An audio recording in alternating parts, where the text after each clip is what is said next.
You can deny all the things I've seen, all the things I've discovered, but not for much longer. Because too many others know what's happening out there. And no one, no government agency has jurisdiction over the truth. There is nothing more important than the truth. Without it, we are blind to systems, to understanding, and to true purpose. Everything that is true is definitely up to the eye of the beholder. If a person says that he is cold, then it is cold according to him. If a person next to that very same person says it's warm, then it is warm according to that person. Can we all agree that everything is self-identifiable, self-indefinable, and self-evident within the borders of our own elusive imagination that wonders, speculates, skepticizes, and formulates the questions that are met with our much-needed answers, which in return spin us into our own very personal reality of truths within our own existence.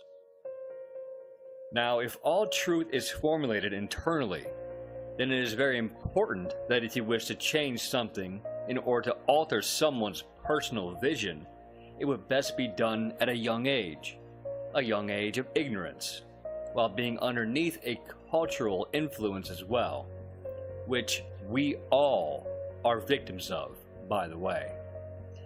I want you to think back to when you were a young child, sitting in a classroom, there against your will, with a book on your desk and a teacher with an ear's length that is supposedly embedded with the extreme knowledge to help you survive in our concrete jungle. Some people call it a society. I call it a concrete jungle. You have to understand that you're weak and that you're stupid when you're young. And you were taught things you couldn't possibly challenge, no matter how irrational or impossible it all may be. You had to come to accept it due to the force of all the elements around you. You were taken and thrown into the pits of half-truths and systematic policies prescribed by the powers that be to make sure that without a shadow of a doubt that you will walk away from the educational system indoctrinated, full of heavy lies and massive misconceptions that throw your very principles, your morals, your purpose, and your natural instincts to the wind, so that you'll be damned to live a life of unfulfillment that is irrelevant and ultimately worthless.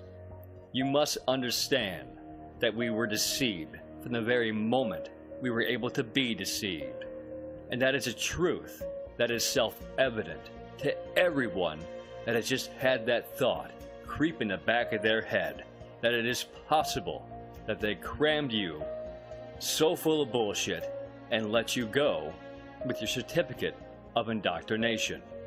Let me say something that may spurn your existence to a whole new level. Your whole rhyme, your whole reason to your life's purpose, why you're here. I want you to know something about the Earth. I want you to know that the Earth is the center of the universe. And let me say something else. The Earth is also a motionless, flat plane. Now, that probably sounds far-fetched, doesn't it? I'm sure it sounds insane. I'm sure it sounds like lunacy to the 10th degree. Well, don't worry. That's the way it's supposed to sound. It's perfectly normal for you to have this reaction to it. If you're anything like me, your mind should be racing with how my claim is illogical, front, back, and center. When I first heard this, I started looking hard and deep into the flat earth theory, at least that's what I called it at the time, seeing how it was possible that anyone could possibly believe that the earth is flat, and with such dedication. You'd be shocked to know what I found. So I'm going to show you. Let's take a look at some things that will turn your world not upside down, but flat. This is a video of a man going up somewhere above 80,000 feet to see if he can make out the curvature of the earth, of a baller, Now the lab coats say at 35,000 feet, we can see the curvature of the Earth. Unlike most videos of Earth, this one is not using a fisheye lens, but a wide-angle lens instead, which usually gives us a proper perspective, but something stands in the way. If you take a look at his cockpit, you can see how the glass is skewing the perspective of sight, curving and warping everything in view. Take a look as he shuffles through the various perspectives at over 80,000 feet up.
Sure is interesting, isn't it? Now, let me present to you a video without any windows skewing the view that is also using a wide-angle lens. I believe this was an advert for Dog Cam to show the quality of their products, I guess. They take the cam up to 33 km, which is exactly 1,08267 feet above the Earth. Shocking what you see, isn't it? But the flat Earth doesn't have to be proved by simply going up high in the sky. It can be proved from a photographic lens, on the ground. Pretty much every picture we have that's been taken by a camera has been taken on a flat Earth, because we live on a flat Earth. Let's see what modern science has to say about long-distance perspective. Stuff is like the ocean. And this boat, well, it's like a boat. Anyway, watch. As ships sail away, They don't disappear all at once. you know, first, the bottom will disappear.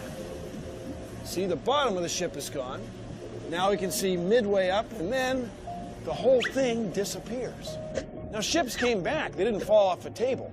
So people realized that the world is curved. I mean, it's a big curve, but it's curved. So, the process of testing claims, the world is flat, the world is round, is what we call science. Now, if you have a claim that can't be tested, that's what we call pseudoscience. The difference between pseudoscience and regular science is whether or not you can test it. The flat Earth, well, that didn't stand up to tests. The round Earth did. Extraordinary claims require extraordinary proof. The world is round. I'm out of here. So, let's take a look at what we find. It sure is interesting that all these things seem to favor a flat Earth and not favor curved Earth at all. So this created a big problem and was thrown on the news. And we get those that are indoctrinated by science, they got their college degree, they're all ooh-la-la-la-la. And they say something about it's a scientific breakthrough that explains all this away. But it simply does not. This photo from Grandmere State Park, this is from Joshua Nowicki, and what you're seeing here is a mirage. We typically would not be able to see this from the Lake Michigan shore. We talked about this last night. Conditions are right on the lake that we're actually seeing a mirage of the Chicago skyline. Very interesting here. Here's what's happening. This is a good example of a superior mirage. So Joshua was on the Lake Michigan shore. He was looking towards the west, and Chicago's beyond the horizon. Should not be able to see it. However, with the right conditions, we have an inversion. We have cold air Here, the cold lake water and some relatively warmer air above it. This will bend the image of that skyline back towards the viewer. And so typically we would not be able to see this. This image would be viewable from much, much higher in the sky up in. So they go with the illusion of water and climate and blah blah blah blah blah. Well, how about some without the water? Mirage.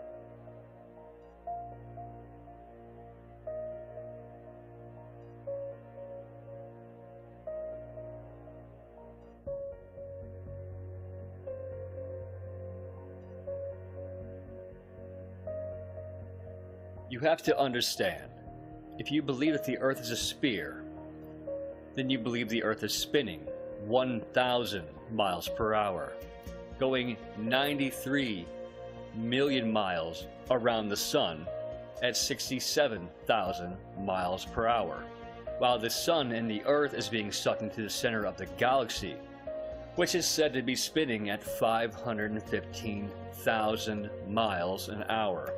Now, if you ask me, I'd say if you believe that, then you yourself are absolutely insane.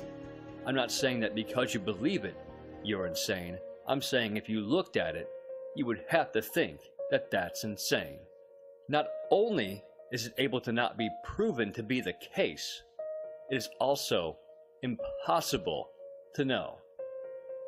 Others only believe it to be true because it was taught as so, and is spoken as so, within a scientific model that was modeled in desperation, that is constantly changing and making the numbers further and further and further out, so that we can no longer look into them, and to be honest, neither can they. I'm sure most of you can tell, there's just a lot of things that don't add up within the globe model. Maybe now you even question the powers that govern you, which you should always question everything. By that I mean everything, including me. You have to understand the world doesn't know the truth. They only go by compromise. It's only the blind leading the blind out there. Every origin can only be tried on by faith. No one has the answers. Beck, look, you're wasting our time. You're not going to get us to not believe in evolution. And why is that? Because the smartest scientists in the entire world all agree that it's real. I'm glad you brought that up. Because, Mr. Reynolds, science is a liar sometime. Mr. Reynolds, these were all the smartest scientists on the planet. Only problem is, they kept being wrong. Sometimes. This is insane, you fool! I'm a fool because I have more faith in the saints that wrote the Bible? Yeah, because you just read the words of a bunch of guys that you never met, and you just take it on faith that everything they wrote was true. And what makes you think what your scientists are writing is any more truer than my saints? Because there are volumes of proven data, numbers, figures. There are fossil records. Oh, fossil records. I didn't even think about fossil records. I guess I'll concede. Oh, wait, one more thing before I do, Mr. Reynolds. Have you seen these fossil records? Have I? Huh?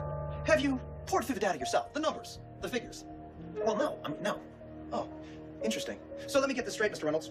You get your information from a book written by men you've never met.